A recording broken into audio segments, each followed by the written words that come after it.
Namaskar. Hello and welcome to PGurus channel. I'm your host Sree Iyer. Savio Rodrigues gives us an update on what is happening in Maldives. 28 islands, but what are the terms of the deal?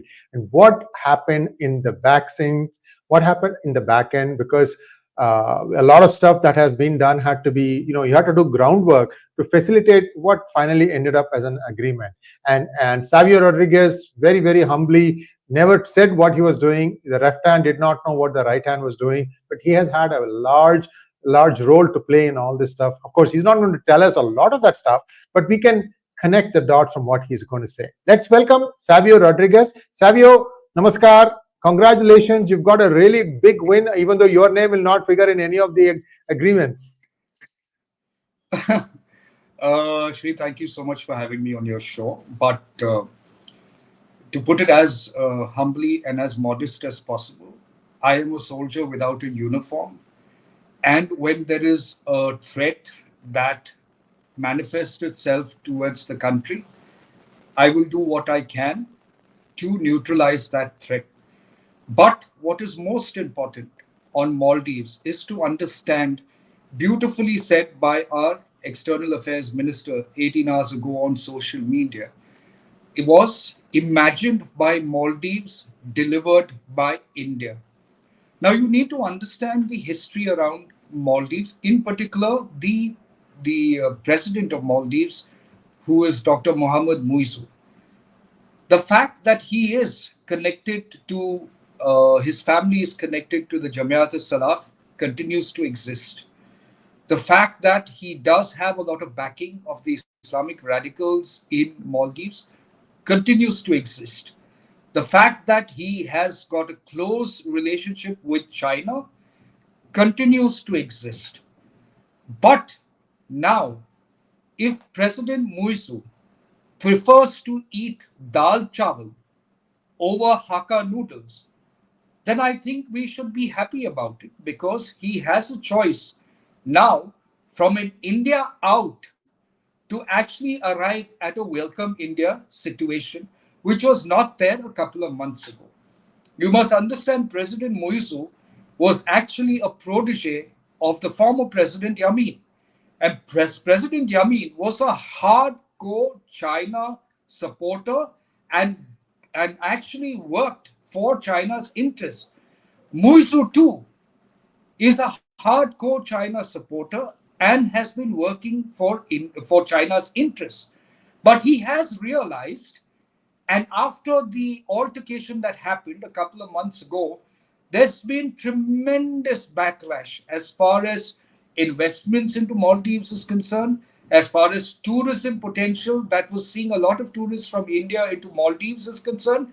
And therefore, being wise and prudent, including certain members within the Maldives diplomatic channels and the India diplomatic channels, they have decided that it is important that India and Maldives strengthen their relationships in lieu of the fact that Maldives is moving towards a very high debt nation.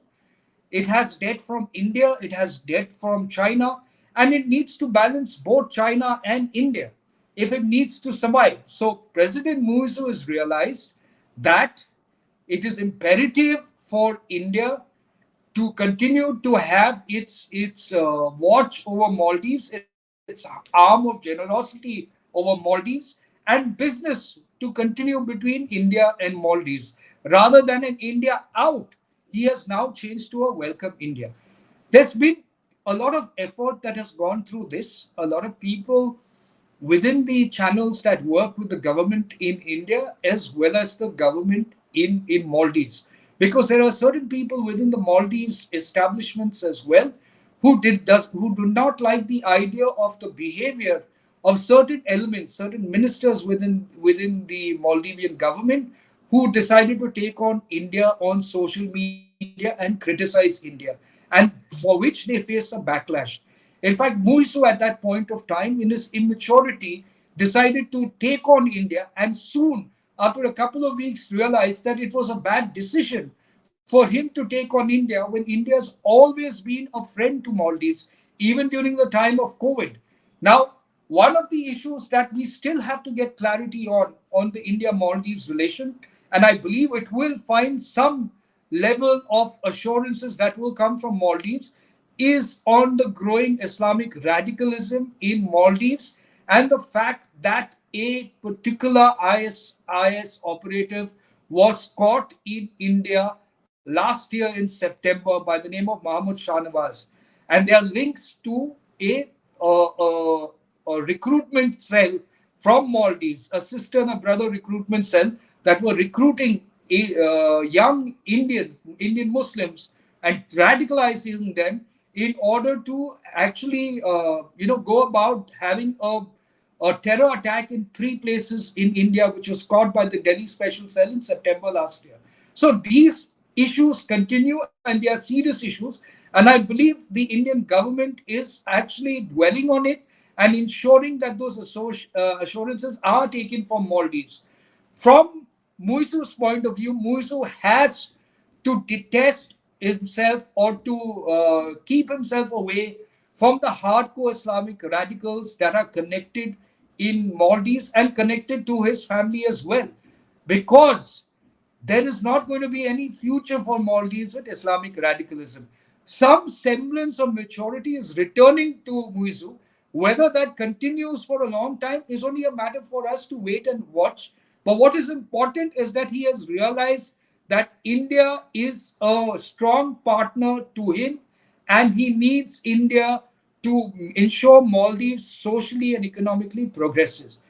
There are many players in the game, but I must tell you that the cooks behind creating the dal chawal for Muizu are very, very elite workers for the Indian government that ensure that at the end of the day, it is always about progress. A lot of people would say, why is India, patched up with Maldives? We should have gotten more aggressive.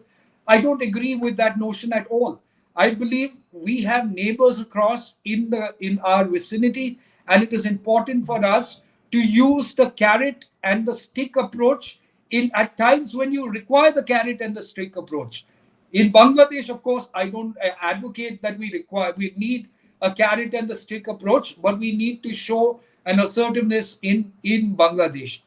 As far as Maldives is concerned, with regards to the 28 islands that has been signed, that is an initiative to do with water and sanitation projects in those 28 islands.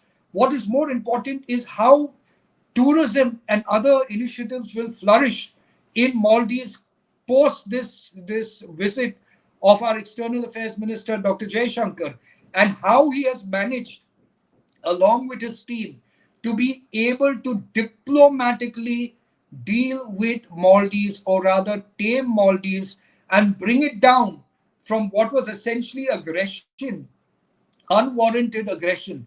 In fact, the stepping stone was when Dr. Mohammad Muizu decided to come and visit India during the swearing-in ceremony of Prime Minister Narendra Modi, and that was the starting point of the the strengthening of the bonds between Maldives and India, between Prime Minister Modi and Dr. Mohammad Muizu, at least to bring the relationship at a point of working. How it moves on is a matter for us to gauge, but I do believe Maldives has been tamed.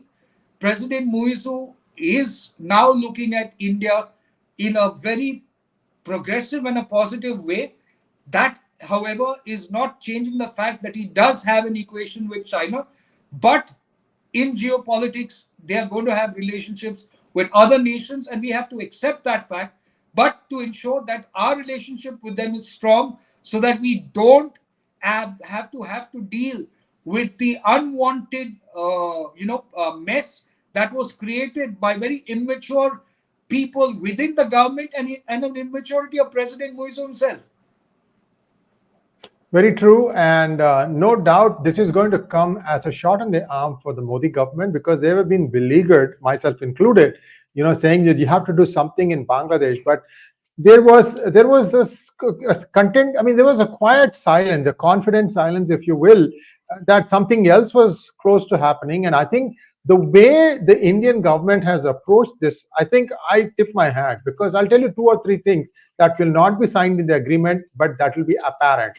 Number one, India has a listening post in Maldives. That means for the Indian Ocean, it has as much ears as United States where they are in 𝗣𝗂𝗍𝙬𝙐. Number two, nobody is going to be able to do anything in Maldives without India knowing about it. Third thing, India has, I'm told, given up a little bit of, they've given some loan forgiveness in exchange for doing this 28 islands. Plus, they're also going to be building desalination plants and water filtering mechanisms and things of that nature, so that Maldives can better present itself as a tourist destination. Right now, Maldives is expensive. And with Lakshadweep, India has what I call as a pressure cooker valve. You know, if Maldives starts getting hot, this one starts becoming active. So there are many things. So they essentially, you have somewhat a good relationship established with Maldives, and I'm hoping that this will form a template for India to deal with its neighbors, where both sides come away with a win-win feeling. Your thoughts, and then we can take some questions. You see, a lot of people initially, when they got into the conflict, which is natural for us as Indians, we get very emotional onto any aggression that comes to India, and that is acceptable. And we saw that aggression on social media. We saw that aggression on mainstream media as well. But what is important for us to understand is that we are dealing with neighbors, and neighbors have got to have their own push and pulls. And we have to ensure that our relationship with neighbors are built with both fear and hope. So right now, Maldives and India are in a relationship together, which is balanced with hope and fear. And that is what you work on every relationship. So today, when Maldives is looking at expanding and growing socio and economically, it is the Indian business houses that are going to be investing into Maldives to ensure that there is an economic development. 𝗒𝘗𝘂𝘁 has realized this very well. And I think what is important for him, I don't know how he's going to do it, but what is important for him is to deal with Islamic radicalism, because he knows that while he has come on the support of Islamic radicals to the position of power that he is, he's not going to stay in power, or Maldives is not going to remain a socio-economically growing nation if they're going to depend on the ideology and the belief systems of Islamic radicals. And therefore, he has to be wise enough to balance this. What is India's interest? India's interest is very simple. India wants the Indian Ocean region to be protected. India wants good relationship with all its neighbors. It has always been that way. It wants to work in harmony with everyone. But if there is going to be a threat coming to India from any of the neighbors, then it's only right that we exercise and assert our authority in this region. And I think that's what's happened in Maldives. So it's actually, thumbs up to Prime Minister Modi, Dr. Jaishankar, and the team that has actually ensured that instead of gorging on Hakka noodles from China, that Dr. 𝗚𝘗𝘂𝘁 actually is comfortable eating dal chawal coming from India. Thank you so much, Savio. And let's now take a few questions. Mangan Ranga wants to know, Namaskaram, besides China, do you see any internal hand in the troubles with neighbors? How can Bharat be proactive instead of responding to machinations of China? Well, of course, it's not only China's hand. There's also US. There is also the Islamic forces that are there. But most importantly, you see, history will teach you that the only time you can penetrate a particular armor is when there is a chink in the armor. So the chink in the armor actually exists in India by way of people, in particular opposition parties, and in particular the Congress, that actually does not work in India's interest. It is always working in the interest of foreign powers in order to come into power in India. And that's the problem many nationalists have with people like Rahul Gandhi and Sonia Gandhi. You have Rahul Gandhi that had gone to the US and to the UK and talk about, ensuring democracy lives in, thrives in India and is protected in India. It is the same nonsense that Mohammed Yunus from Bangladesh had gone to US and the CIA and other international lobbies to ensure that Sheikh Hasina was ousted from Bangladesh. So we have this cabal that works in India, and Rahul Gandhi, for all the immaturity that he shows, his advisors are not immature. They believe that they can foment trouble in India, and therefore we have to concentrate on the enemies in India as much as we need to concentrate on the enemies at our borders. Thank you so much. And next question, please. Anand Gopalan Kidambi wants to know, Mohammad Muizzu's U-turn from India out policy is due to realization or his internal political and economic situation? It's a combination of all three. One is the economic and the political situation in Maldives. Two, he's also realized the fact that it's better to be aligned and balance both India and China rather than going to war with India for China. Eventually, if you see from a tourism perspective, there are more Indian tourists going into Maldives than Chinese tourists want to go to Maldives, right? So that is one of the largest mainstay of their economies. Do you know that the largest importer of cow dung from India is Maldives? And they import it to ensure that, of course, there is some level of greenery that happens in an otherwise very, very beach-oriented destination. So there are many business interests between Maldives and India, and and you have a similar interest between China. The difference is Indian businessmen take a different and a more, a camaraderie approach to business where everybody ensures there's a win-win, unlike China. So while Muizzu continues to have a good relationship with China, it is not neutralized its relationship with India. In fact, it's strengthening its relationship with India. Next one, please. Sree Iyer ji, will our Lakshadweep development plan as a tourist center be put in the back burner? I don't think so, Anand Gopalan ji. No, that will continue, and it's just going to be, like I said, it's like a safety valve. Anytime something looks like acting up in Maldives, Indians will have an alternative to go to Lakshadweep. I have one more question. If you want to add to that, go ahead.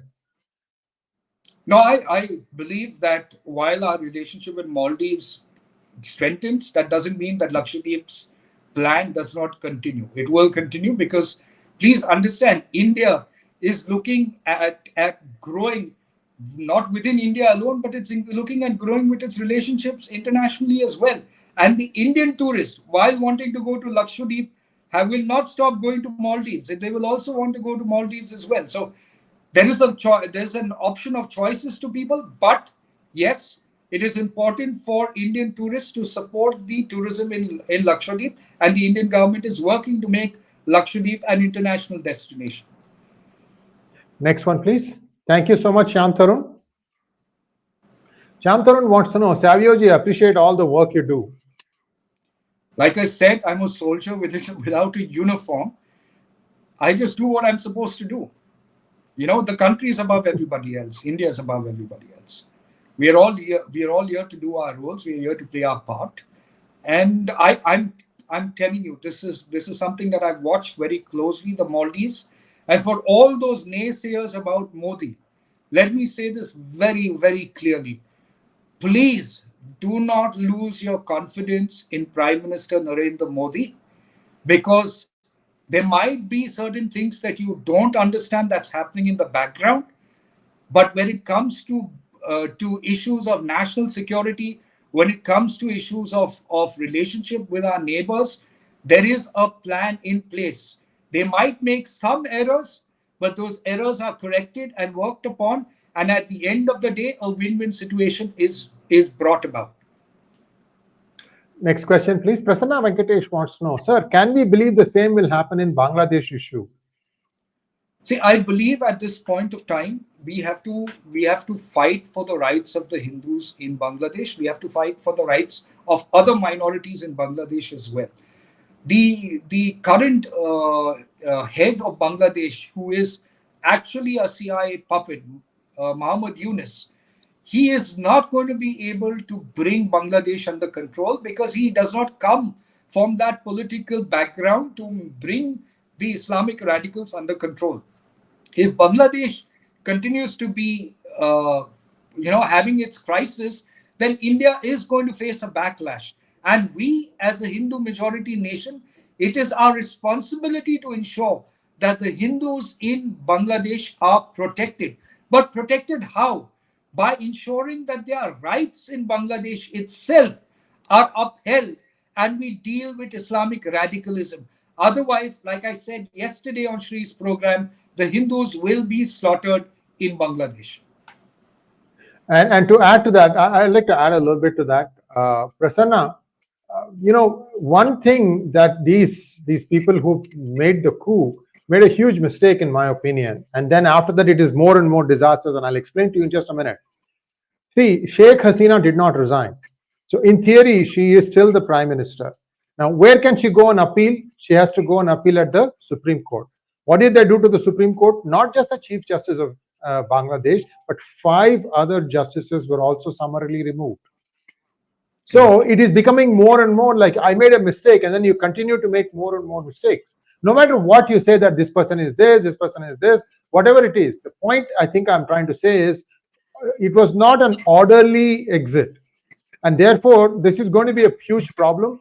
And I think at some point, US will say, well, you guys messed it up, and then they'll wash their hands off. It has done it in many countries in the past, so I would not be surprised. And when that happens, and also Pakistan, Faiz Hamid has been arrested. Now, today, there are going to be rallies that are going to be taking place. PTI has called for it. Imran Khan, so first Faiz, next Imran. That is my slogan. So who knows what's going to happen. At the same time, I think whatever Pakistan was planning on doing in Bangladesh, now they'll have, some rethink on that too. So all good for India as of now. Thank you so much, Savio. And we have one more question. Maithili wants to know, Savio ji, Russia did warn Bangladesh regarding, no, I think they warned India about the Bangladesh's regime change. Why was there no response from Bangladesh?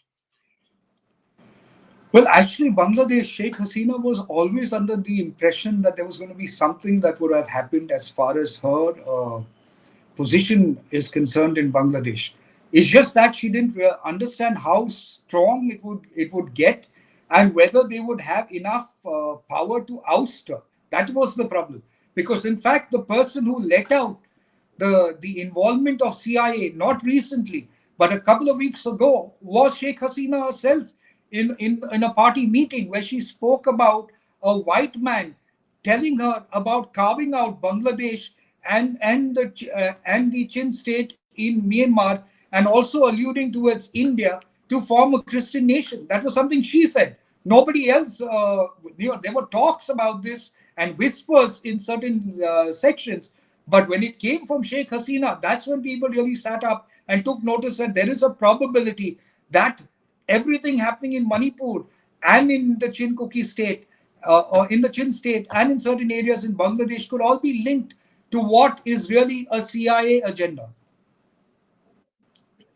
Okay, so stay tuned, guys. The game in Bangladesh isn't over, not by a large distance. So thank you once again, Savio, for coming up so quickly to talk, share your thoughts on this. And viewers, like, share, and subscribe to our channel, please. Namaskar. Namaskar. Thank you. God bless. Thank